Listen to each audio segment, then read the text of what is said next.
سنت بنگلور سے تشریف لائے ہمارے قاری عظمت اللہ صاحب SSF کے اور احسان کرناٹکا کے ایگزیکیوٹیو مولانا انور سعدی صاحب، سنی مسلم جماعت کمیٹی کے صدر صاحب، تمام ذمہ داران، سلطان الہند ٹرسٹ کے تمام کارکنان، سنی دعوت اسلامی کے تمام زندہ دل مسلمان، عاشقان غوث اعظم کمیٹی کے بہترین نوجوانان اسلام اور تمام کمیٹیوں کے جو یہاں موجود ہیں، ماشاءاللہ میں سب کے لیے دل سے سلام پیش کرتا ہوں۔ السلام علیکم ورحمۃ اللہ وبرکاتہ۔ اللہ رب العالمین کی بارگاہ میں دعا ہے کہ مولا تبارک و تعالی ہم سب کی حاضری قبول فرمائے۔ ماشاءاللہ آج ہمارے درمیان ایک بڑی خوبصورت، بڑی باوقار، یادگار اسلاف حضرت علامہ مولانا پیر طریقت، رہبر راہ شریعت، نبیر اعلیٰ حضرت حضرت علامہ مولانا مفتی منان رضا خان عرف منانی میاں دامت برکاتہم العالیہ انشاءاللہ تشریف فرما ہوں گے۔ اس سے قبل چند باتیں آپ اپنے ذہن میں ضرور رکھیے گا کہ جس خاندان سے وہ تشریف لا رہے ہیں الحمدللہ وہ خاندان بڑا برکت اور سعادت والا ہے، اور ہم سب کو پورے خاندان کے ہر فرد کی عزت کرنی چاہیے۔ آئیے گفتگو شروع کرنے سے پہلے ہم سب مل کر درود پاک پڑھیں پیارے نبی کی بارگاہ میں۔ پڑھیے اللہم صلی علی سیدنا و مولانا محمد مبارک وسلم، صلو علیہ صلاۃ و سلام علیک یا رسول اللہ صلی اللہ تعالی علیہ وسلم۔ الحمدللہ وکفا وسلام علی عبادہ الذین اصطفیٰ، اما بعد فاعوذ باللہ من الشیطان الرجیم، بسم اللہ الرحمن الرحیم۔ فَإِنَّ اللَّهَ هُوَ مَوْلَاهُ وَجِبْرِيلُ وَصَالِحُ الْمُؤْمِنِينَ وَالْمَلَائِكَةُ بَعْدَ ذَلِكَ ظَهِيرٌ۔ صدق اللہ العظیم وصدق رسولہ النبی الکریم، ونحن علی ذلک لمن الشاہدین والشاکرین والحمد للہ رب العالمین۔ پڑھیے الصلاۃ والسلام علیک یا رسول اللہ، الصلاۃ والسلام علیک یا حبیب اللہ، الصلاۃ والسلام علیک یا نبی اللہ، وعلی آلک واصحابک یا نور اللہ، صلی اللہ تعالی علیہ وسلم۔ ویسے یہ بات سوچنی پڑے گی سبھی کو، اور اس پر دھیان دینا پڑے گا کہ ابھی مجھ سے پہلے ماشاءاللہ مولانا انور سعدی صاحب نے آپ کی زبان میں آپ کو سمجھانے کی کوشش کی، اور ان سے قبل قاری عظمت اللہ صاحب نے نعتیں بھی سنائیں، بیان بھی کیا، سمجھانے کی بھی کوشش کی، پر حیرانی کی بات ہے کہ آج ہماری مسلم قوم کا سارا دماغ ترنم کی طرف ہی کیوں ہے؟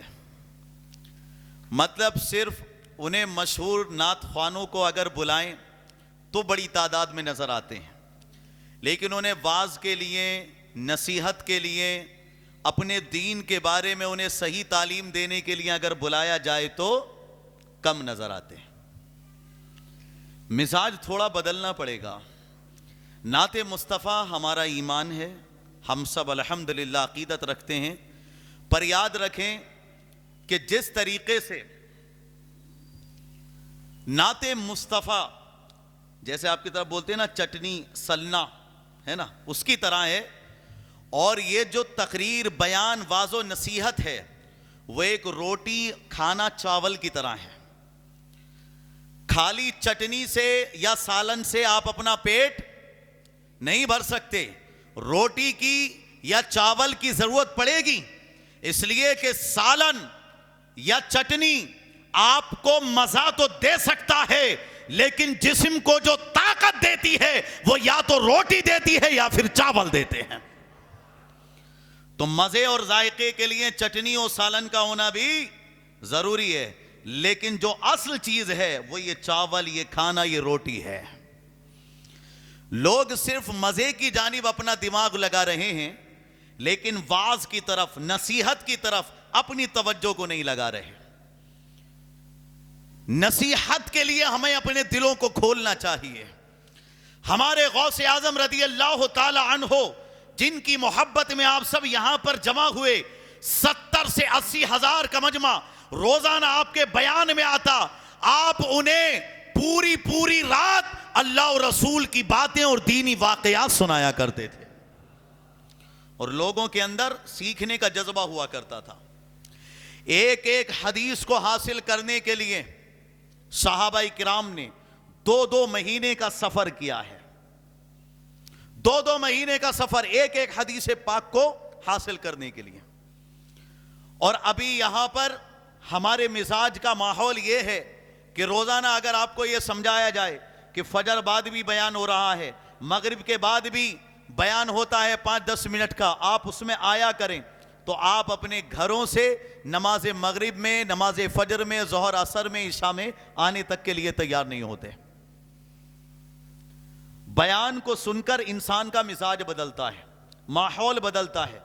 آپ یہ نہ سوچیں کہ ان بیانات کی کچھ قدر و قیمت نہیں ہے، بلکہ ہمارے غوث اعظم جب بیان فرماتے تھے، اس بیان میں بیٹھنے والے لوگوں پر اللہ اتنی رحمت فرماتا تھا کہ ایک ہی محفل میں 400 اللہ کے ولی بن جایا کرتے تھے. 400 لوگ اللہ کے ولی بن جاتے تھے. 1 لاکھ لوگوں نے جو شرابی تھے، جواری تھے، ڈاکہ زنی کرنے والے تھے، لوگوں کا مال کھا جانے والے تھے، وہ ہمارے غوث اعظم کے ہاتھوں پہ آ کے توبہ کرتے ہیں، اور اللہ رب العالمین انہیں ولایت کا مرتبہ عطا فرماتا ہے، اپنا ولی بنا لیتا ہے. یہ غوث اعظم رضی اللہ تعالیٰ عنہ کی سیرت سے ہمیں سیکھنے کو ملتا ہے. تو محفلوں میں رواج کس کو دینا چاہیے کہ ہمیں واعظ و نصیحت سے پیار ہو.